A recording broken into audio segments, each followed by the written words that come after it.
Want to stay up to date with everything that's happening on the show?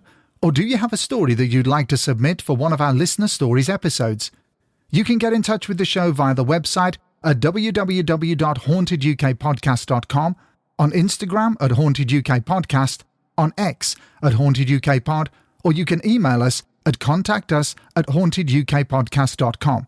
We're also on Facebook and TikTok. And if you want to support the show, you can do it via either Patreon or Ko-fi. Both platforms have exactly the same content, but work in slightly different ways. One of the advantages of Patreon is its sleek user interface, but if you want to avoid those pesky additional charges Apple, Google, and Patreon apply to your subscription, then why not give Ko-fi a try? Simply open a browser window and type ko-fi/Haunted UK Podcast. That's Ko-fi/Haunted UK Podcast, and you'll soon find us. Whichever platform you choose, we're sure you'll enjoy the bonus content. Thanks for listening, and enjoy the episode.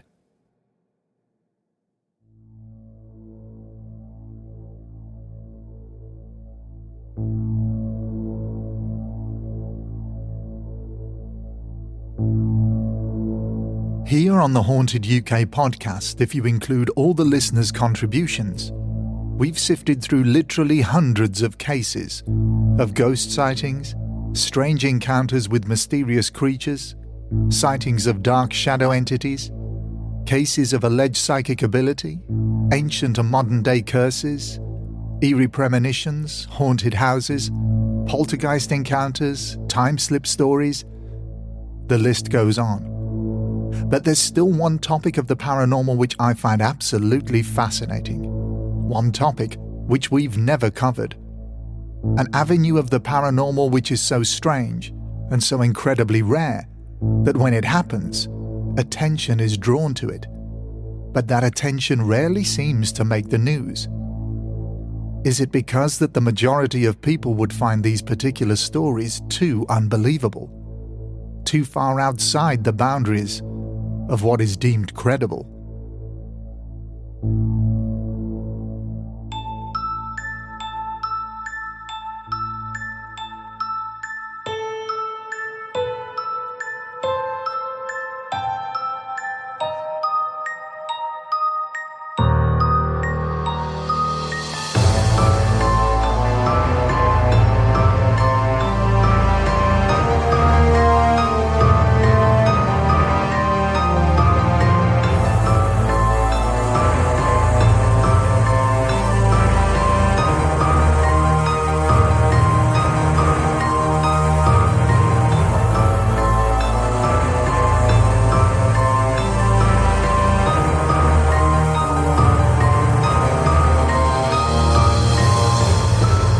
This is episode 42 of the Haunted UK podcast, and in this episode, we go in search of paranormal firestarters.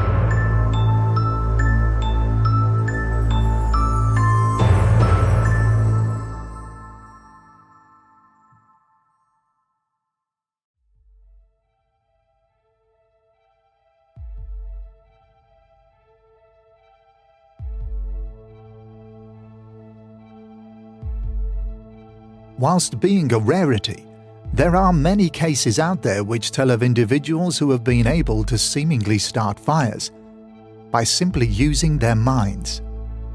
There's a name for this ability: pyrokinesis. And if you think that this in itself is completely unbelievable, then how about the possibility that poltergeists can also start and control fires? Again, there are cases out there which tell of this tremendously strange phenomenon taking place. And if these stories and their witnesses are to be believed, then it puts forward a frightening hypothesis that both the human mind and poltergeist phenomenon are things that we still know very little about. What kind of energy and mechanics can be behind these incredibly dangerous abilities, and how can they be harnessed? In this episode, we'll go into a number of these fascinating cases and hear about the sometimes terrifying abilities that some individuals claim to have. But we'll also be hearing about how an already truly frightening paranormal entity, the poltergeist, can also have this ability. We begin this episode by looking at the curious case of Emma Tablate, who in 2011 was a 3-year-old girl living in a remote village in the Philippines. Emma began displaying a very disturbing gift in front of her mother and many other witnesses. She could simply look at something, a book, a painting, an item of clothing for instance, and just by staring at it and saying the word fire, she could inexplicably cause the target object to burst into flames. Both Emma's mother and father could find no rational explanation for their daughter's disturbing gift, but witnessed it on many occasions, commenting that whatever object she would either look at or sometimes even just mention, that object would begin to burn. It was journalist Carole Compton and her cameraman Mark Villaluz who first heard about Emma and her astonishing, yet confounding ability. Traveling to the village and the home of Emma and her family for the first time, Carole commented that it was an incredibly poor area, where poverty and lack of food were commonplace. Both Carole and Mark witnessed firsthand the unique ability that this little girl seemingly possessed, and could find no obvious trickery behind her demonstrations. They both witnessed clothes being set on fire, and even Mark's camera equipment would malfunction and stop recording when Emma turned her attention to it. Carole remarked that because of the level of poverty in the area, burning clothes, using some sort of trickery to gain attention would have been foolish. These are items that cost money that the family just didn't have. As the story of this young girl began to spread, more witnesses came forward with their accounts of what they'd seen. Police officer Manfredo Palcat said that he'd been a regular visitor to the Tablate household, and for weeks nothing happened. Then one day, as he was sitting there with Emma in full view, the bread, which Emma had been taking bites from, suddenly caught fire and started to burn. Emma was simply looking at the bread, saying the word fire repeatedly. As word of this young girl's gift began to spread, the church decided to get involved to see what all the fuss was about. The Philippines is a very religious country, with an astonishing 78.8% of people being Roman Catholic. So it wasn't long before pastors from the local churches started showing an interest in Emma Tablate. As well as being a deeply religious country, the Philippines is also a very superstitious nation, and stories of paranormal entities which were attached to the young girl soon started to circulate. Locals and even Emma herself stated that evil spirits, which took the form of shadowy dwarves, were the real culprits who were responsible for all of the fires. They'd even been blamed for a number of blazes which had started in houses and other buildings. But was this just a case of local folklore taking over and influencing the opinions of those involved? When Pastor Edmundo Celis arrived to see Emma, he was convinced that the stories of the spirits of the dwarves were true, and he was determined to rid the young girl of this evil infestation. An exorcism was performed and was hailed as a success, but since Pastor Edmundo Celis cast out these demons, which he felt certain were the cause of all these fires, little more was actually known of what happened since in this case. Was this a trick after all? Was this a desperate family trying to get out of poverty by using their daughter and a story of pyrokinesis to generate money? Whilst all of this was going on, paranormal researcher, psychic, and fellow Firestarter, Ada Victoria, was convinced that Emma had genuine supernatural powers, but she believed that they were manifested from a previous life. This wasn't the case, however, for Chief Intelligence and Investigations Section Officer John Bonatillo. He brought a selection of thermal imaging cameras to see if he could find any evidence of extreme temperature fluctuations in both Emma and the house she lived in. The house was also the location of where these strange, mystical, evil dwarf spirits were attached to. But after multiple scans using the camera equipment, nothing out of the ordinary was found. Bonatillo stated that the phenomena could be related to paranormal or supernatural sources, but at the time when he conducted his tests, he could find no evidence. Our next story takes place in Marylebone, London, and what transpired during these series of incredibly strange and terrifying incidents were actually recorded in a newspaper called the Royal Cornwall Gazette on the 22nd of January, 1820. Elizabeth Barnes was only 16 years old when she was detained and interviewed at great length by sitting magistrate J.E. Conant Esquire. It was established that Elizabeth had been a servant for several years for a Mr. John Wright, who was a linen draper and owned his own business. His home was located in Folly Place in Marylebone, London, and this is where a strange series of events took place. Mr. Wright claimed that Elizabeth had been no trouble at all during her time working for him and his family, describing her as a very competent and polite member of his household staff, until Wednesday the 5th of January, 1820. Mr. Wright accused Elizabeth of somehow starting a series of fires, which not only damaged areas of the house, but also severely injured one particular member of the Wright family, John Wright's own mother. The first fire broke out in the shop which the Wrights owned, and there were only two people present at the time, the elderly Mrs. Wright and Elizabeth. Mrs. Wright stated that the fire ignited suddenly in a drawer located under the shop counter, but Elizabeth was nowhere near it. The fire did considerable damage to the shop, but no one was injured, until 2 days later, on Friday the 5th of January. Mrs. Wright said that it was around 11 o'clock in the morning, and again, she was in the company of Elizabeth only. She said that she was sitting quietly by the fire in the kitchen when she decided to get up and leave the room. She hadn't even got as far as the door when she claimed that her clothes suddenly burst into flames. Mr. Wright heard the screams and quickly made his way to the kitchen to extinguish the fire and save his mother from possibly burning to death. Again, Elizabeth was allegedly nowhere near Mrs. Wright.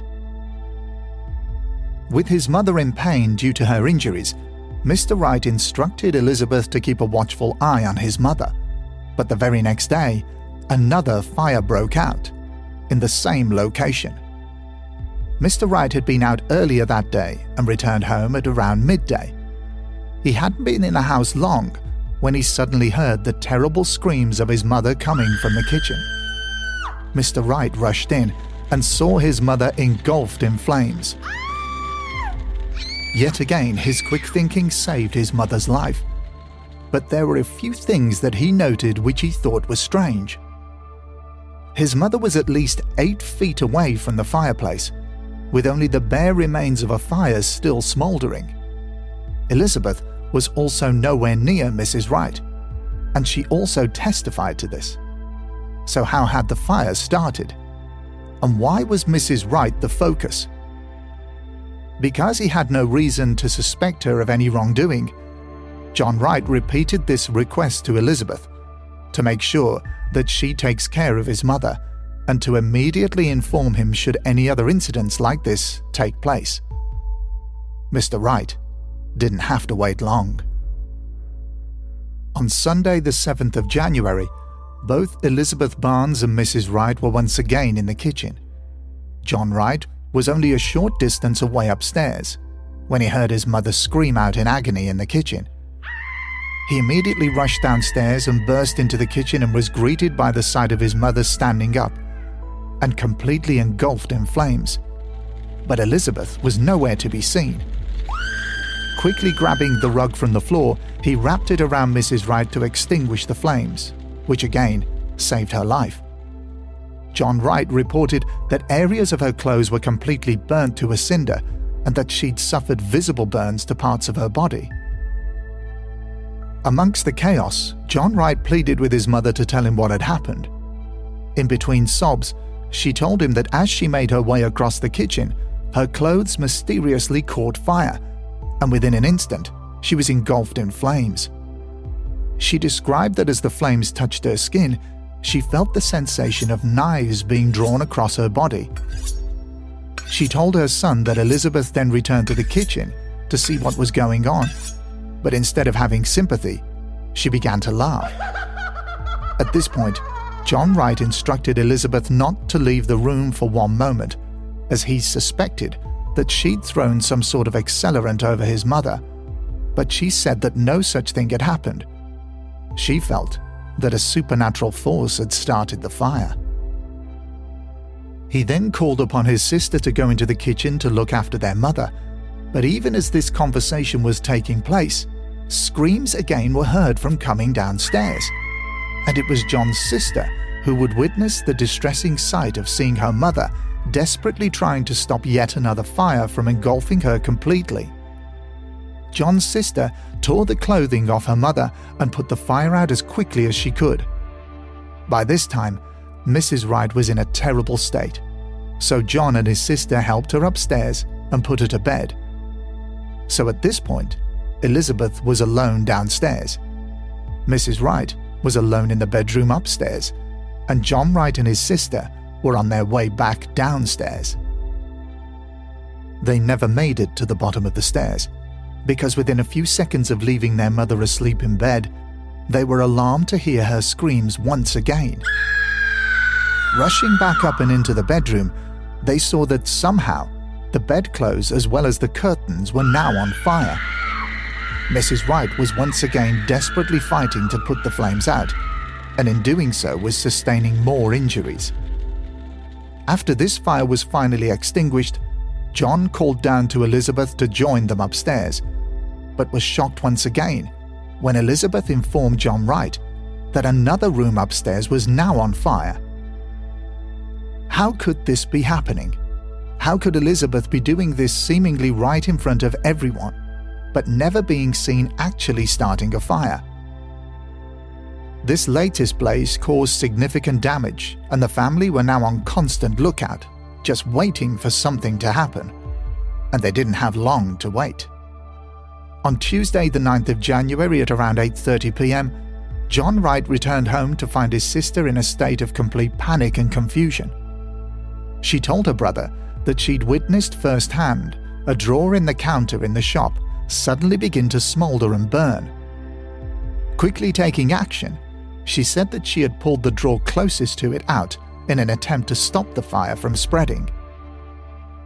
She said that this drawer hadn't been touched by fire at all, and quickly gave it to Elizabeth Barnes, instructing her to take it down to the coal cellar while she tried to put the fire out, which was now consuming the counter. A short while later, Elizabeth returned to inform her that the coal was now burning. Mr. Wright immediately made his way to the coal cellar to find it in flames, and there was no way that he was able to put it out. Fire servicemen were called, who brought engines to help put the raging inferno out. By this time, the whole family were panicking, completely unsure of when and where the next fire would start. After the fire in the coal cellar had been put out, a neighbor by the name of Mr. Ebden offered to sit up all night with John Wright's sister to keep watch on the house. Everyone agreed to this. Elizabeth Barnes was then told that she was to go straight up to bed and not to leave her room. The time was now around 11 p.m, but the evening's events weren't over yet. Only a few minutes went by before Elizabeth returned downstairs begging Mr. Ebden and John Wright's sister to quickly accompany her upstairs, because another room was now on fire. The room belonged to a lodger named Mr. Bannister, but upon entering the room they found him about to go to bed, with no sign of any fire at all. But the group could definitely smell smoke.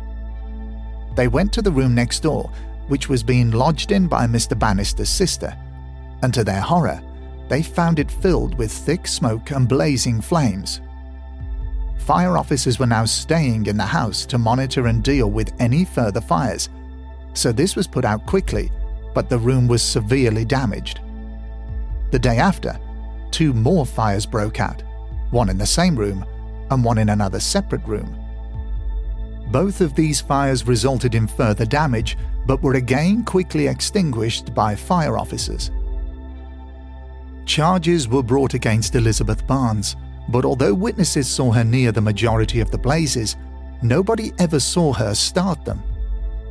With no concrete evidence to convict Elizabeth Barnes of arson or any other crime, it is assumed that she was released without charge. This case of strange events remains unsolved, and Elizabeth Barnes was never heard from again. So what happened here? Was Elizabeth using a type of supernatural power to start the fires? Was she the focus of some sort of poltergeist manifestation that was able to concentrate its energy to ignite materials at will? Was she innocent? Perhaps more a victim of her time and class? It seems that we'll never know. Another fascinating case of a potential paranormal firestarter was recorded in Illinois, America, in 1948. As with the previous story of Elizabeth Barnes, this case also revolves around a teenager at the center of these frightening and strange events. Charles Willey owned a farm on the outskirts of Illinois and lived there with his wife and brother-in-law. At some point in 1948, Arthur McNeil and his 2 children, Arthur Jr. aged 8 and Juanette aged 13, moved into the farm by invitation due to a messy and painful divorce. Juanette was particularly unhappy with the separation of her parents, and emotions were constantly running high. On the 7th of August 1948, the fires began. But these weren't blazes at first. They began as smoldering spots on the wallpaper of the farmhouse living room. These spots would appear and expand a few inches before igniting into flames. Day after day, these burning spots would suddenly appear at will, with the family constantly having to drench the walls in water to put them out. Charles invited neighbors and friends over to the property to see if they could work out how these fires were starting, but nobody could come up with a satisfactory explanation. Even the local fire chief, Fred Wilson, who witnessed these fires break out from literally nowhere, could not furnish the Willey family with a reason as to how or why these strange events were taking place. Over the coming days and weeks, more fires would break out at the property. Witnesses saw an ironing board catch fire with nobody anywhere near it, the front porch burst into flames, and even curtains would seemingly ignite at completely random times. Due to the damage to the house, Charles Willey called his insurance company and asked if investigators would attend to see if they could work out how these fires were starting. Fire Chief Fred Wilson also made contact with Deputy State Fire Marshal John Burgard. More than 200 fires would start of their own accord in the week that followed, and many of them were witnessed by the insurance investigators, Fire Chief Fred Wilson, and also Deputy State Fire Marshal John Burgard. Burgard even made a statement to the press saying, quote, "Nobody has ever heard anything like this, but I saw it with my own eyes," end quote. It wasn't long before one of these fires would burn out of control and cause damage which couldn't be repaired. On Saturday the 14th of August, one such fire completely consumed the farmhouse, and even attending fire trucks couldn't save the property entirely.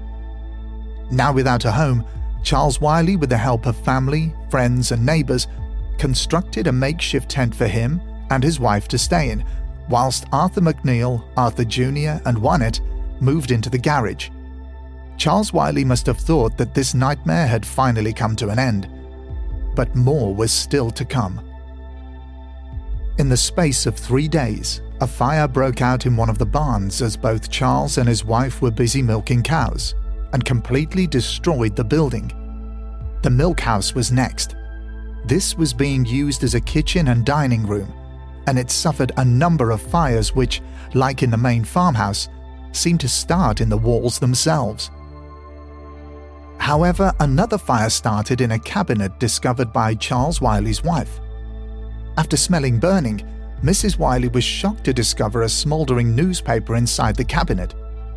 According to Mrs. Willey, nobody could have ignited it, as there had been nobody in the milk house apart from her, and things only seemed to get worse. Another blaze broke out in the chicken house, and later on that same day, the family's second and last barn burned to the ground in less than 30 minutes. Firefighters could only look on as the barn crumbled under the ferocity of the flames. This fire had allegedly burned so hot that the firefighters could get nowhere near it, let alone begin to fight it. The Willey family were now homeless. They had 6 farm outbuildings left, but these weren't suitable to live in, so they took up residence in a nearby abandoned house.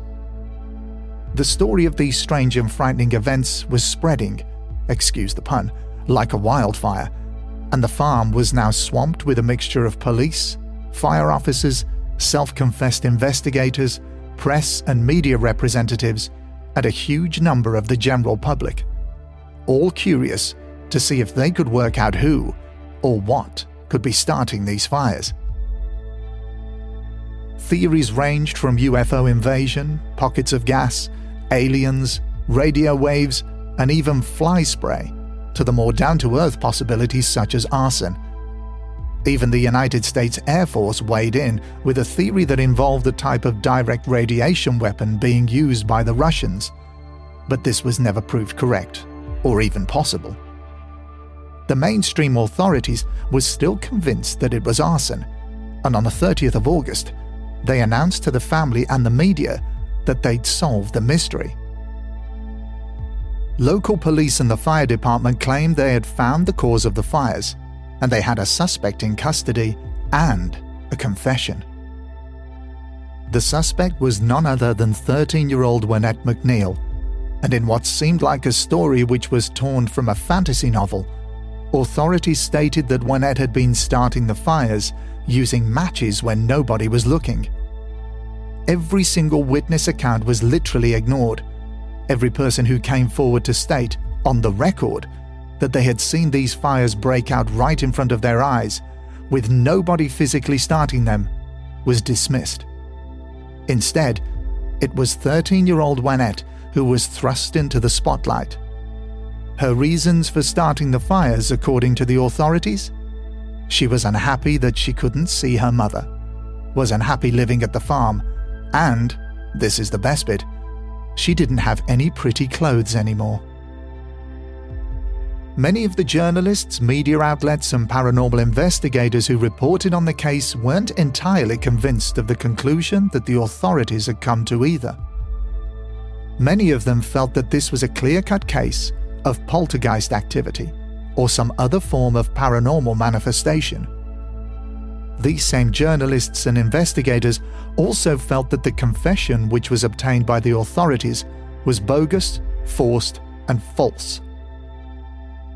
So what happened in the aftermath? Well, the insurance company fully paid out on the damage to the farmhouse and the barns, and the Willey's farm continued to operate. Arthur McNeil and his son continued to live with the Willeys for a time afterwards, but then moved away. But what about Wynette? What happened to her? Well, she was first of all sent to a juvenile mental hospital for evaluation. Psychiatrist Dr. Sophie Schroeder, who was tasked with examining her, stated that she found no reason for Wynette to have acted this way. She found her to be completely normal in every respect and stated, quote, "She's a nice little kid, caught in the middle of a broken home," end quote.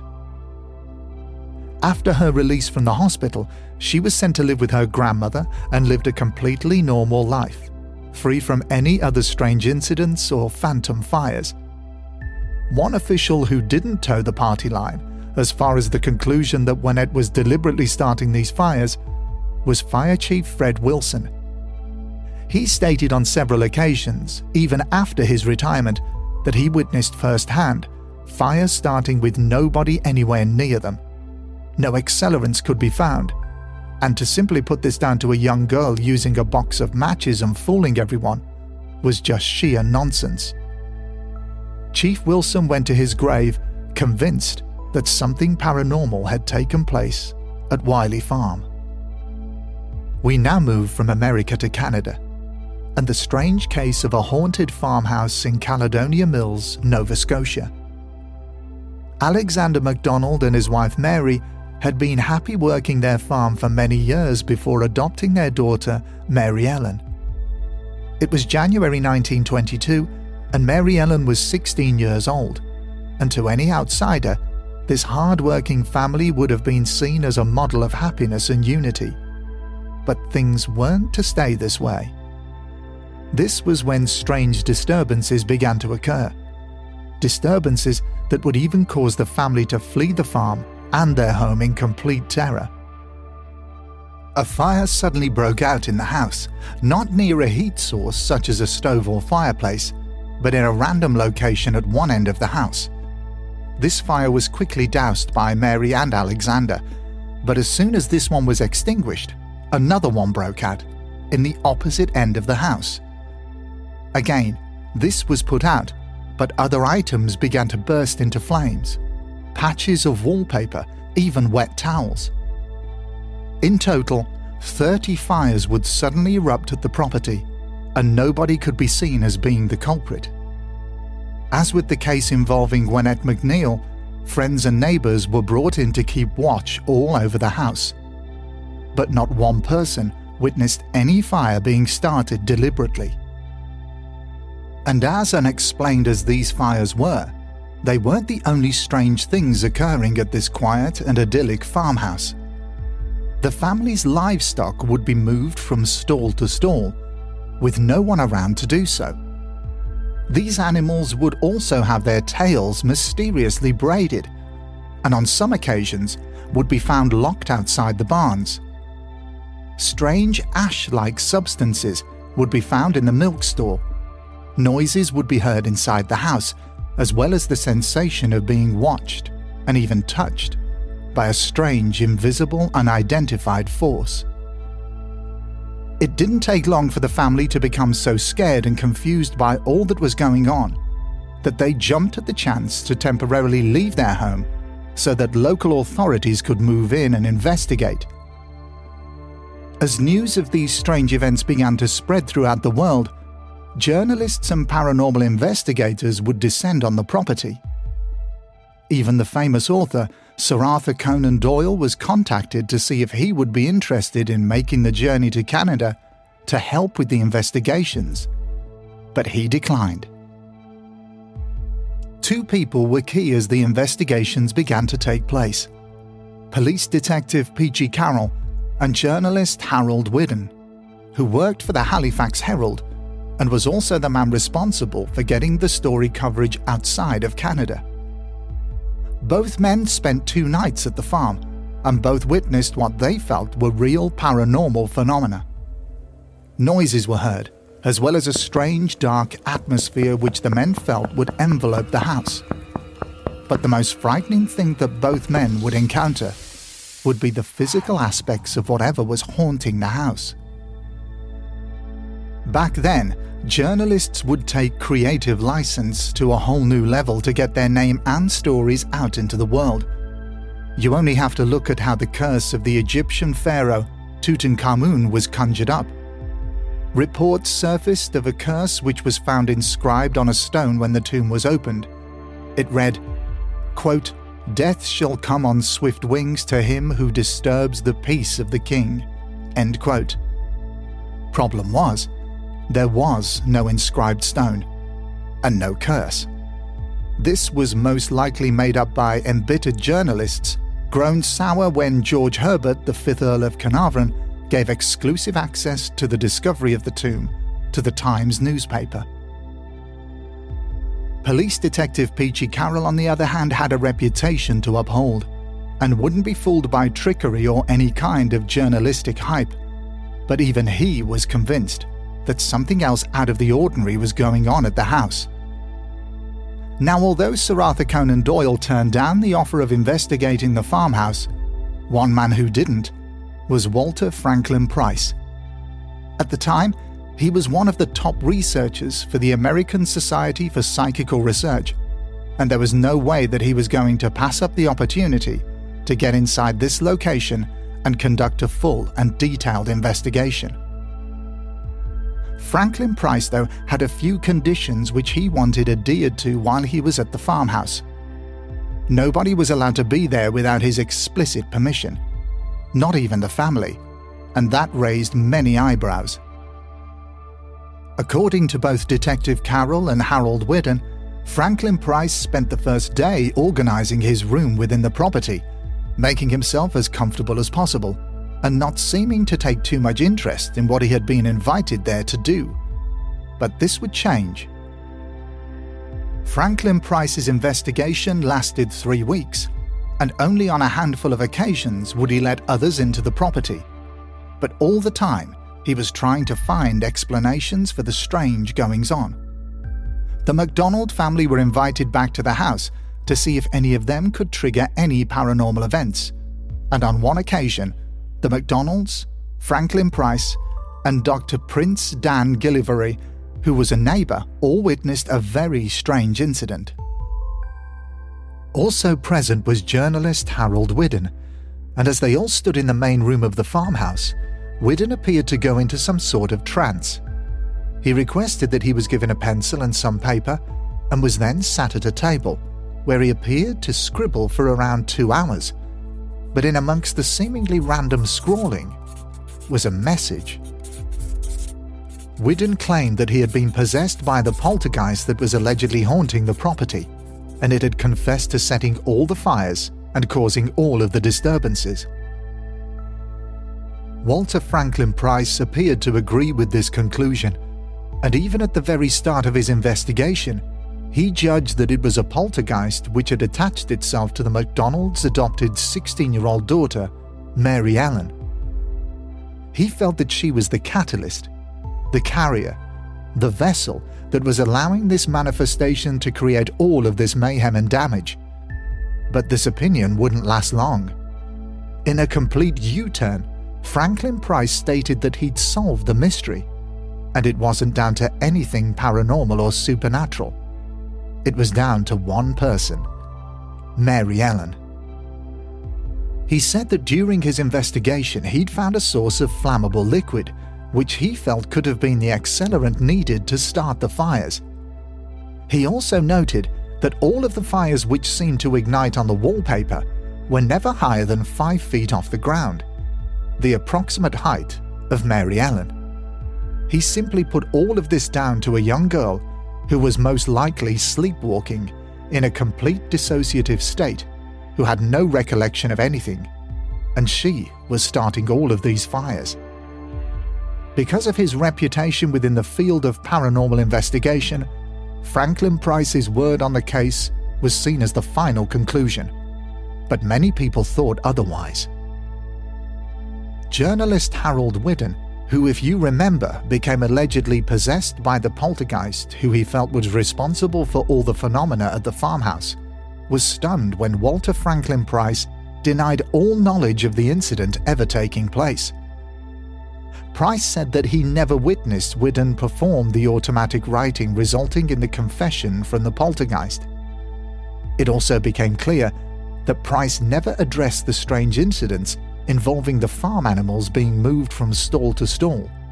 He simply ignored it, but there were credible witnesses who stated that even after the animals being secured by more than one person, within minutes, they would be freed and moved. Nobody ever saw anyone doing this at all. Mary Ellen herself quickly jumped to her own defense and stated on the record, quote, "I have never set fires. I have never untied the cattle in the barns. I never plaited the tails of the horses. I would have been afraid to. First, they claimed I had a boyfriend, a sweetheart, who did this. Now they say I did it. I tell you, I don't care who Dr. Price is. He ought to be ashamed of himself." But in a cruel retort, Franklin Price claimed that Mary Ellen couldn't have made such a statement because the girl who he had met at the farm had, quote, "the mind of a 4-year-old," end quote. This statement was quickly shot down by all those who knew Mary Ellen, asserting that she was of normal intelligence, had a happy disposition and a bright smile. Walter Franklin Price also stated that all of the phenomena, which was witnessed by both Detective Carole and Harold Whiddon, was caused by the cold during the evenings. He felt that this drop in temperature could have easily caused hallucinations and mistakes in judgment. October of the same year, the McDonalds moved back into the farmhouse, hoping that they could get back to some sort of normality. But it wasn't long before the fires started again, and this time, authorities wouldn't be so kind or patient. Local police were completely sidestepped, and instead higher authorities descended upon the farm with one target in mind: Mary Ellen. She was detained and immediately sent to the Nova Scotia Home for the Insane, where she stayed for many years. Both police detective Carole and Harold Whiddon were deeply troubled by this, but could do nothing to alter the decisions of the authorities. Harold Whiddon was allegedly so disturbed by what he had witnessed at the McDonald farmhouse that he refused to hand over his story to the newspaper he worked for, the Halifax Herald. He instead kept the account of his and Detective Carole's experiences locked away. His family have since released these documents, and they can be found online. Whatever the cause of the disturbances at the McDonald farmhouse, it still remains unsolved and one of the strangest recorded hauntings in history, and a very strange case of an alleged paranormal firestarter. Our last story is the incredible case of Scottish nanny Carole Compton, who found herself at the centre of accusations of attempted murder, arson, and very strangely, witchcraft. Carole's story is full of twists and turns. Back in 1982, when these events took place, she would have been the last person to think that all of this could have happened to her. At 20 years old and living with her grandmother in the southwest Scottish coastal town of Ayr, Carole was happy, employed, and engaged to an Italian man, Marco Vitulano, who worked at the Turnberry Hotel, also in Ayr. But Carole always felt as if she'd been carrying a curse or spirit around with her, and it was this that would influence things in her surroundings, such as items disappearing from one place only to reappear somewhere else. Electrical objects such as alarm clocks, kettles, and radios would regularly break down, and a constant run of bad luck stalked her always wherever she went. Whilst at work, she narrowly missed having her leg badly severed by a conveyor belt which failed and snapped for no reason whilst she was packing goods at her place of work. But the final straw came when her Italian boyfriend Marco was called back to his native country to complete his national service. This meant that they would be apart, and there was no getting out of it, unless Carole moved to Italy to be near her fiancé, and that's exactly what she did. But things didn't go to plan. At all. Carole needed to find work fast, and also a place to live. So the idea of becoming a live-in nanny or au pair seemed an attractive option.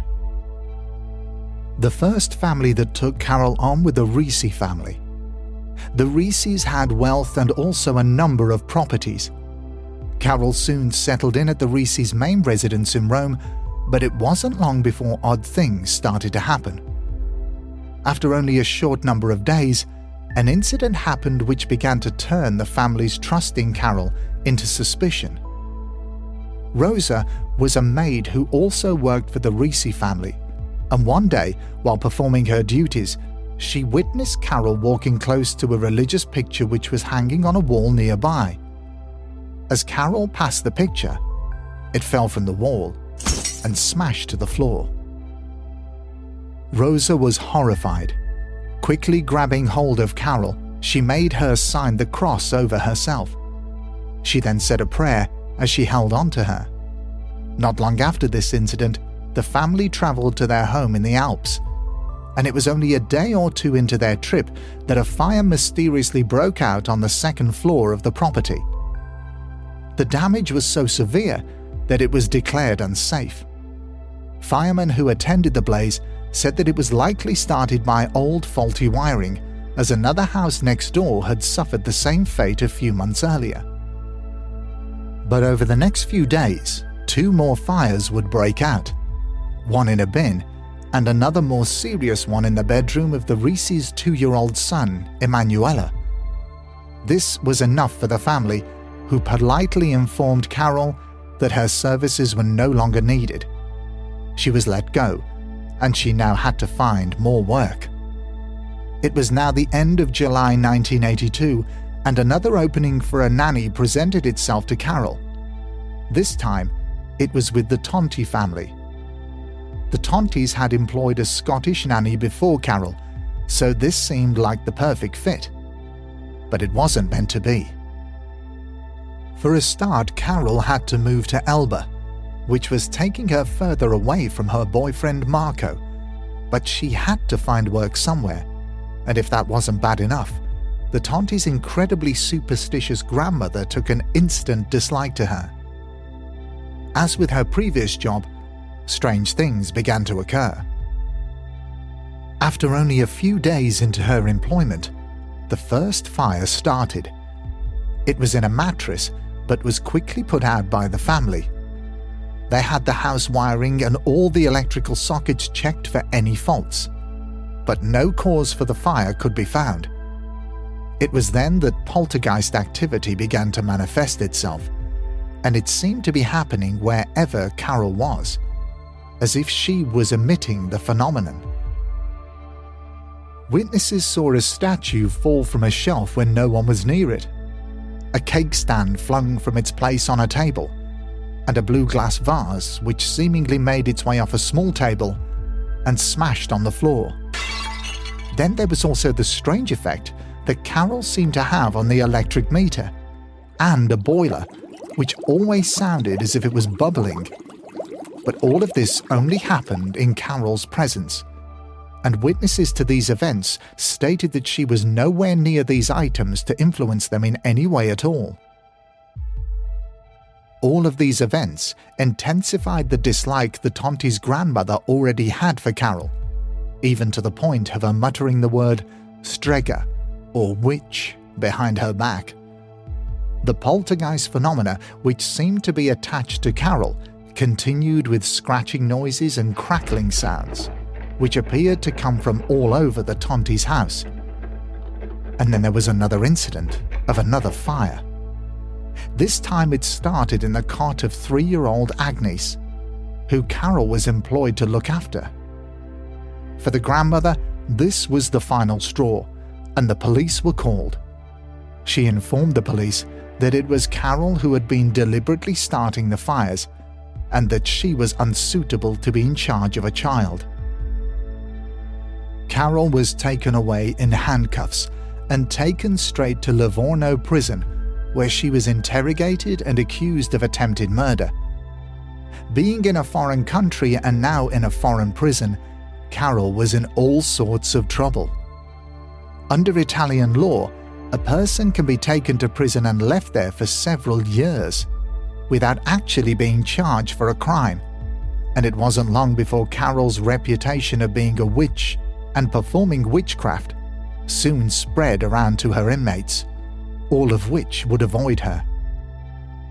Newspapers soon grabbed hold of this sensational story and ran with it, but far from having a negative impact, it was surprisingly positive. The British media was soon onto the story, feeding the narrative with headlines such as, quote, "The girl they call a witch," end quote. All of this interest raised money and awareness in Carole's plight and her unfair imprisonment. The money was used to hire a lawyer and pay for her mother to finally travel to Italy to see her daughter. Paranormal experts also came out in support of Carole, specifically Guy Lyon Playfair, who was famously part of the team which extensively investigated the Enfield poltergeist haunting between 1977 and 1979. He, along with psychical researcher Dr. Hugh Pincott, offered services of help and support for Carole, directly to her lawyer, Sergio Minervarini. With all of the hype that was being generated by the media about possible poltergeist and paranormal phenomena being responsible, Carole tried to distance herself from these causes, instead choosing to say that she didn't feel as if she had any form of supernatural or paranormal abilities. Her trial finally began in December 1983, 14 months after she was imprisoned, and in some sort of strange display of how dangerous this prisoner could be, she was placed inside a cage. This decision was overturned quite quickly, however, when her lawyer argued that she was neither dangerous nor a risk to the public. Many people came forward to give evidence both for and against Carole, including Agnes's mother, who stated that the only person who could have started the fire in her daughter's cot was Carole. She also said that after she accused her of starting the fire, Carole ran away and hid in the cellar. She alleged that there had never been any problems with nannies until Carole arrived, but that wasn't strictly true. Teresa Hunter, who was 22 years old at the time, took to the stand and stated that she lasted just 15 days in the employment of the Tonti family. Teresa said that the family hated her the day she took the job on and made her life a complete hell. On the third day of Carole's trial, a very strange spectacle unfolded. An old woman by the name of Chiara Lobina slowly made her way into court, the soles of her clunky shoes eerily reverberating and ringing throughout the courtroom, and she was holding a crucifix. Dressed all in black, she introduced herself as a visionary and a faith healer, and said that it was her duty to help Carole Compton and her family by performing an exorcism. She said that the devil himself had given Carole the ability to produce and control fire by possessing her with the spirit of an 18th century witch. This was briefly entertained before guards were instructed to gently escort Ms. Lobina from the court. Public prosecutor Arturo Sindolo pressed hard for a prison sentence of at least 7 years. To the jury he argued, quote, "Just because she has a nice face, an innocent face, it is not enough for people to sympathize with her. It is mere appearance, and people should not be influenced by her appearance. Carole Compton is a liar. She lied to her boyfriend and the families she worked for, especially the families. She showed them a face that was not a true face." End quote. He also went on to say that whilst he was responsible for her arrest, he was not solely responsible for the excessive time which Carole Compton had spent in prison. This was something that became necessary to give psychiatrists and criminologists time to interview and study Carole's case. It was also down to paperwork because of transfers between courts. Sindolo also made the point that over the course of the 2 jobs which Carole had taken, it was her that was the common factor when the fires broke out. The 2 families lived nowhere near each other and had never had any troubles like this until Carole arrived, finally arguing that Carole would play on the fact that she couldn't speak Italian and people couldn't understand her. One psychiatrist claimed that in his view, Carole had created a persona of being a witch, that her mysterious mystical aura was merely an affectation, and what's more, she enjoyed the power this gave her, amused by the effect it had on others. After studying Carole, he felt that she had an abnormal and somewhat mischievous personality. Once both the prosecution and defense had played their parts in this strange case, the jury was sent away to come to a verdict. After 6.5 hours, the jury of 5 men and 1 woman found Carole Compton guilty of 2 charges of arson, but the charge for attempted murder was dropped as it couldn't be proved. She was given a 2-year prison sentence. The judge ruled, however, that Carole should be set free with immediate effect because of the time that she had already served. It was his judgment that the remaining time would be based on a conditional discharge. Outside the court, Carole told the media, quote, "I'm just an ordinary girl, perhaps a bit naive, who found herself in deep trouble through no fault of her own. I have nothing against the Italian people," end quote. Even the mother of her now ex-boyfriend, Marco Vitulano, stated, quote, "I've never believed Carole could commit such terrible acts, like trying to kill a defenseless child," end quote. Marco had by now completed his national service and was working on a cruise liner. He never spoke to Carole again. In the days, weeks and months after the trial, experts who gave evidence came forward with their opinions. Fire Chief Officer Teodoro Compli stated on the record that during his 38 years as a fireman, he'd never seen fires like the ones he investigated. Another expert, a Professor Vitolo, also waded into the argument by supporting the fire chief. He said that the studies which he'd carried out on the fires seemed to suggest that they weren't started by something like a match or an accelerant. They were started by some form of immense heat, causing them to break out. Over the years, many experts have come forward in support of Carole, with the majority of them stating that they feel that she was the victim of a focused attack by a poltergeist phenomenon. Professor Hans Bender suggested that Carole's experience could be explained by what he called a psychokinetic exteriorization, or a poltergeist attack, which also included the ability to start the fires by using pyrokinesis. And to support his theory, the professor even pointed to the strange case of a young boy named Benedetto Supino. Benedetto, who lived in Fomena, Italy with his parents, began to display disturbing abilities at around the age of 10 years old. In 1982, he was sat in a dentist's office when the comic book he was reading suddenly burst into flames. There were multiple witnesses, including his parents, who all swore that he had no way of deliberately starting the fire. Things quickly developed from there, with Benedetto even suffering severe burns when he awoke to find his own bed on fire. An uncle of his even went on record stating that while he was simply holding a small plastic item in the palm of his hand, he was stunned to see it begin to burn. He noticed that as Benedetto was staring at it, the fire intensified. Over the next few years, items such as books, papers, and even furniture would randomly erupt into flames, again, in front of multiple witnesses, and again, with no source of ignition or accelerant. Some witnesses even commented that they were sure they saw Benedetto's hands glow as he stared at the items.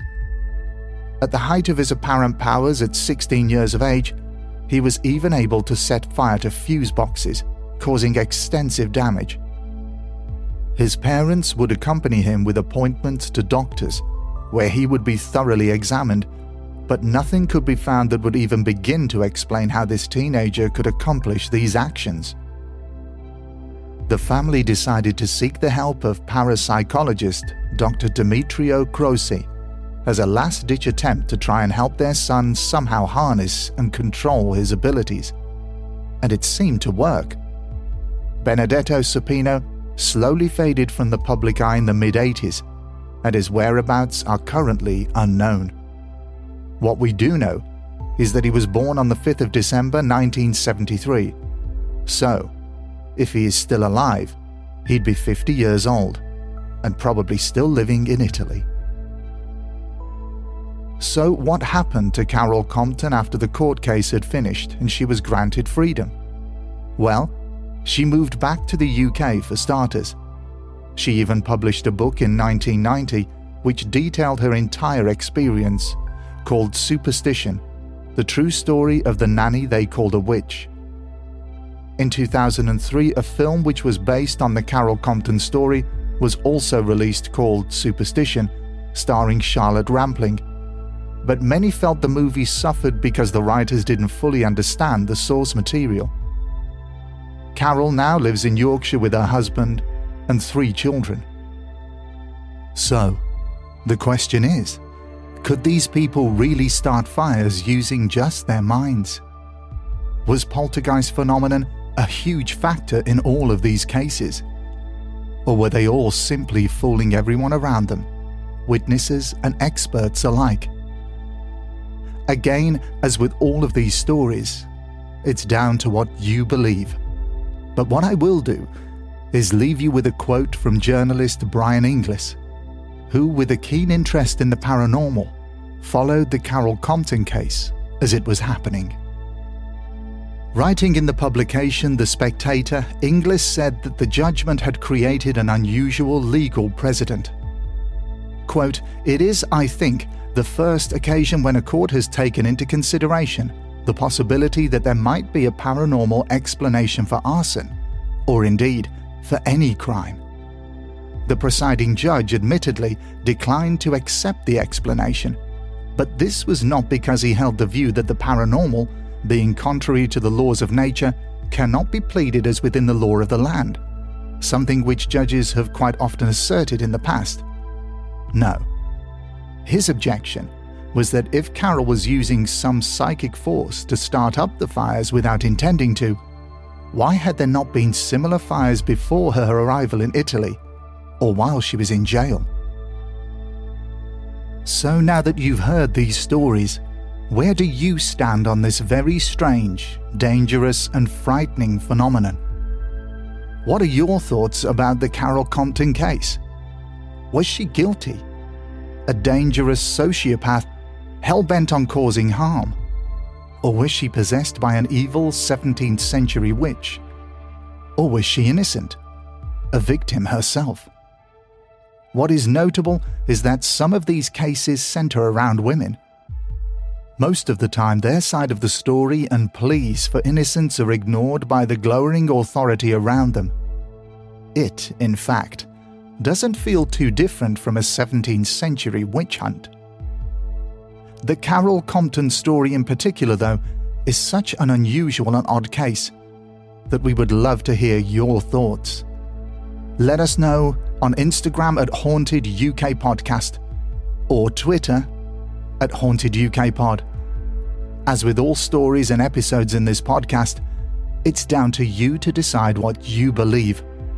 But just think for a brief moment the next time something out of the ordinary occurs, something which defies the laws of the universe, something which makes you rub your eyes in disbelief, scratch your head in bewilderment, makes you run for the hills. Because the next person to frantically type out a story and send it in to us could be you.